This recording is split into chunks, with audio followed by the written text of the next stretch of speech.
Do you think that you can act without Congress and initiate a no-fly zone in Syria without congressional approval?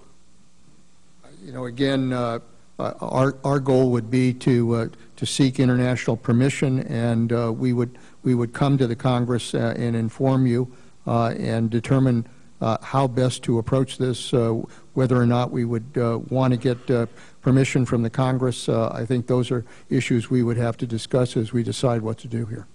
Well, I'm almost breathless about that, because what I heard you say is we're going to seek international approval, and they will come and tell the Congress what we might do, and we might seek congressional approval. No, well, I want to just say to you, that's a big dish. Wouldn't you agree?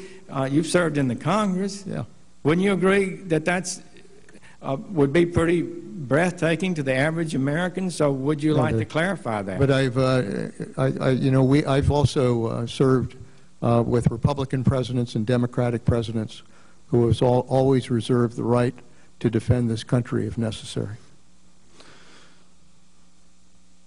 But before we do this, you would seek permission of the international authorities.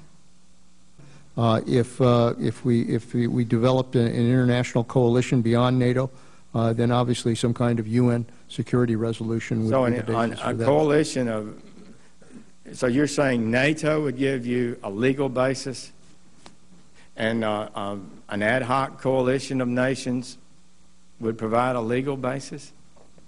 If we were able to put together a coalition and were able to move together, then obviously we would seek whatever legal basis we would need in order to make that justified. I mean, we can't just pull them all together in a combat operation without getting the legal basis on which to act. Who are you asking for the legal basis from? If it's obviously, if the UN passed a security resolution as it did in Libya, we would do that. If NATO came together as we did in Bosnia, we would rely on that. So, we have options here if we want to build the kind of international approach to dealing with the situation. Well, I'm for all for having an international support, but I'm really baffled by the idea that somehow an international assembly provides a legal basis for the United States military to be deployed in combat. I don't believe it's close to being correct. They can provide no legal authority. The only legal authority that's required to deploy the United States military is the Congress and the President and the law and the Constitution. Let me just for the record be clear again. If it comes to an operation where we're trying to build a coalition of nations to work together to go in and operate as we did in Libya or Bosnia, for that matter Afghanistan, we want to do it with permissions either by NATO or by the international community.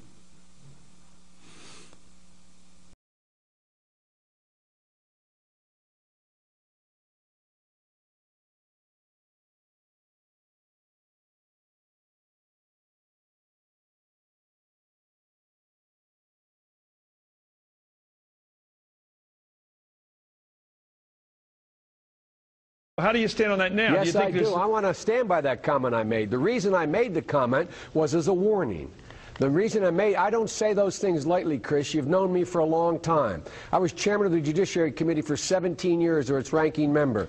I teach separation of powers and constitutional law. This is something I know. So I got together and brought a group of constitutional scholars together to write a piece that I'm going to deliver to the whole United States Senate, pointing out the President has no constitutional authority to take this nation to war against a country of 70 million people unless we're attacked or unless there is proof that we are about to be attacked. And if he does, I would move to impeach him. The House obviously has to do that, but I would lead an effort to impeach him. The reason for my doing that, I don't say it lightly.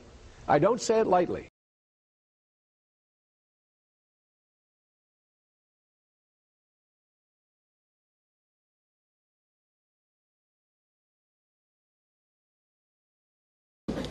And I want to make it clear, and I made it clear to the President, that if he takes this nation to war in Iran without congressional approval, I will make it my business to impeach him. That's a fact. That is a fact.